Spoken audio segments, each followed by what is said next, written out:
கரூரில் நிகழ்ந்த பெருந்துயரம் குறித்த சிபிஐ விசாரிக்க கோரி பாதிக்கப்பட்டவர்கள் தரப்பில் தாக்கல் செய்யப்பட்ட வழக்குகள். உச்சநீதிமன்ற நீதிபதிகள் மகேஸ்வரி, ஆச்சாரியா அடங்கிய அமர்வு இன்று தீர்ப்பு வழங்குகிறது.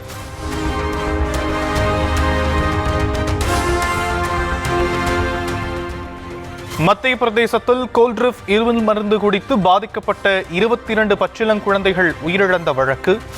சென்னை மற்றும் காஞ்சிபுரம் மாவட்டங்களில் அமலாக்கத்துறையினர் அதிரடி ரெய்ட்.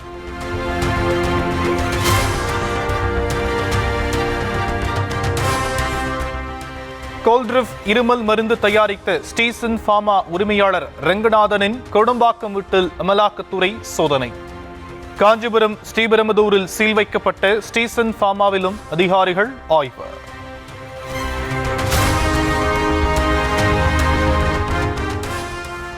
கோல்ட்ரிப் இருமல் மருந்து குடித்து குழந்தைகள் பலியான விவகாரத்தில் தமிழக மருந்து கட்டுப்பாட்டு அதிகாரிகள் வீடுகளிலும் அமலாக்கத்துறை சோதனை. தமிழக உணவு மற்றும் மருந்து தர கட்டுப்பாட்டு நிர்வாக இயக்குனர் தீபாவின் திருமாமையூர் இல்லம், இணை இயக்குனர் கார்த்திகேயனின் அண்ணாநகர் வீடுகளிலும் ஆய்வு.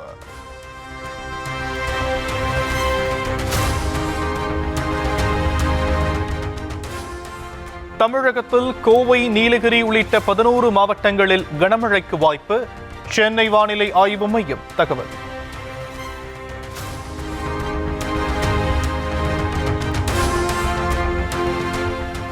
சுமார் 300 கோடி ரூபாய் மதிப்பிலான முடிவுற்ற பணிகள், கட்டடங்கள் உள்ளிட்ட பல்வேறு திட்டங்கள் இன்று தொடக்கம். காணொலி மூலம் இன்று தொடக்கி வைக்கிறார் முதலமைச்சர் மு.க. ஸ்டாலின்.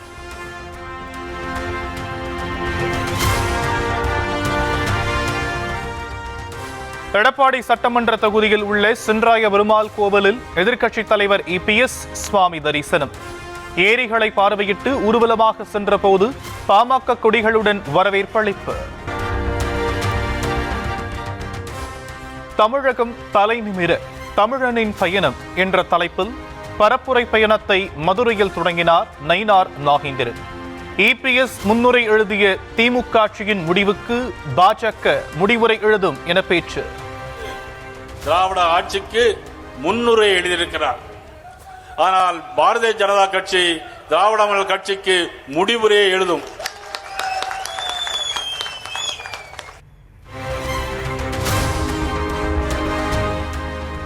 நீதிபதி குறித்து அவதூறு பதிவிட்டதாக கைது செய்யப்பட்ட திண்டுக்கல் தெற்கு மாவட்ட செயலாளரை வரும் 24ஆம் தேதி வரை காவலில் வைக்க உத்தரவு. J3 நீதிமன்ற நீதிபதி ஆனந்தி உத்தரவின் பேரில் சிறையில் அடைப்பு.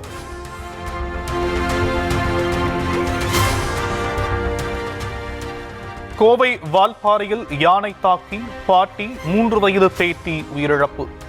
நள்ளிரவில் வீட்டின் ஜன்னலை உடைத்து உள்ளே புகுந்து தாக்கியதில் பரிதாபம்.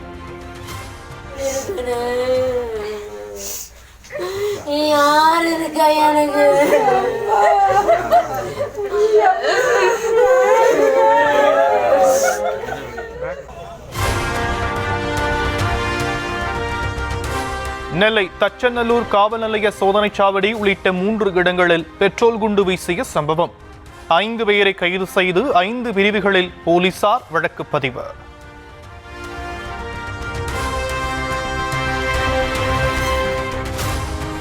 பெரம்பலூரில் பட்டப்பகலில் ஆயுதப்படை காவலர் வீட்டில் வைர நெக்லஸ், தங்க நகைகள், பணம் கொள்ளை. காரில் வந்து கொள்ளையடித்து சென்றதன் அதிர்ச்சி CCTV காட்சி.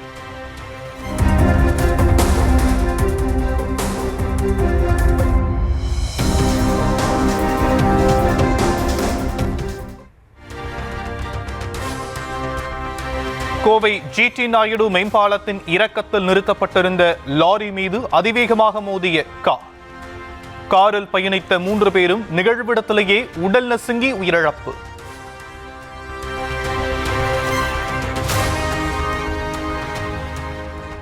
தேனி மாவட்டம் கும்பக்கரை அருவிக்கு தொடரும் அதிக நீர்வரத்து. சுற்றுலா பயணிகள் குளிப்பதற்கு 3வது நாளாக வனத்துறை தடை விதிப்பு.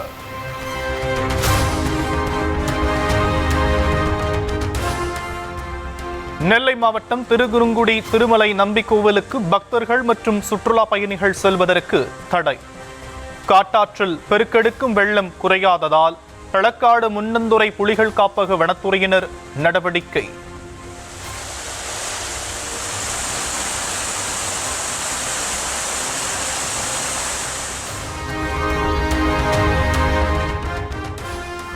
களைகட்ட தொடங்கியுள்ள தீபாவளி பண்டிகைக்கான ஜவுளி விற்பனை.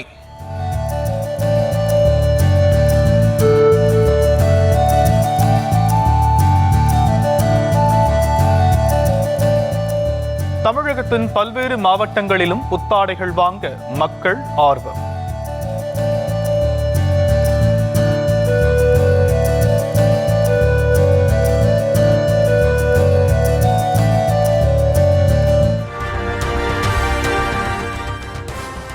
திண்டுக்கல் மாவட்டம் வத்தலகுண்டு அருகே மகள் காதல் திருமணம் செய்த ஆத்திரத்தில் தந்தை வெறிச்செயல். 6 மாதம் காத்திருந்து மருமகனை வெட்டி படுகொலை செய்த கொடூரம்.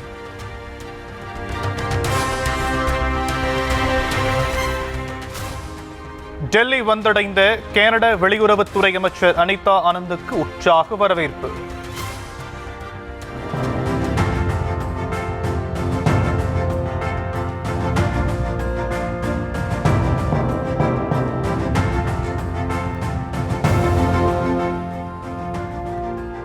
மத்திய அமைச்சர்கள் ஜெய்சங்கர் மற்றும் பியூஷ் கோயலை சந்தித்து பேசுகிறார்.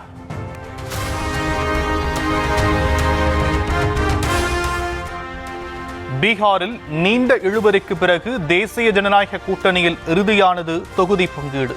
பாஜக, ஜேடியு கட்சிகள் தலா 101 தொகுதிகளில் போட்டியிடும் நிலையில் சிராக் பஸ்வானின் கட்சிக்கு 29 தொகுதிகள் ஒதுக்கீடு.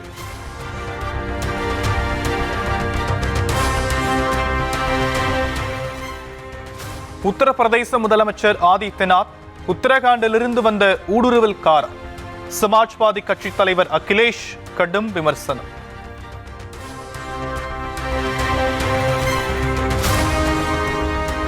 மேற்கு வங்க மாநிலத்தின் வர்தமான் ரயில் நிலையத்தில் ஏற்பட்ட கூட்ட நெரிசலில் சிக்கி 12 பேர் காயம். நேற்று 3 ரயில்கள் ஒரே நேரத்தில் நடைமேடைகளுக்கு வந்தபோது மக்கள் மேம்பாலத்தில் முண்டியடித்ததால் விபரீதம். மத்திய இணையமைச்சர் பதவியிலிருந்து விலகி திரைப்படங்களில் நடிக்க விரும்புவதாக பாஜக எம்பி சுரேஷ் கோபி பேச்சு. அமைச்சரானதிலிருந்து சினிமா மூலம் கிடைக்கும் வருமானம் குறைந்துவிட்டதாக வருத்தம். இந்திய அணிக்கு எதிரான 2வது டெஸ்ட் போட்டியில் ஃபாலோ ஆன் பெற்ற வெஸ்ட் இண்டீஸ் 3ஆம் நாள் ஆட்ட நேர முடிவில் 97 ரன்களுக்கு பின்தங்கியுள்ளது.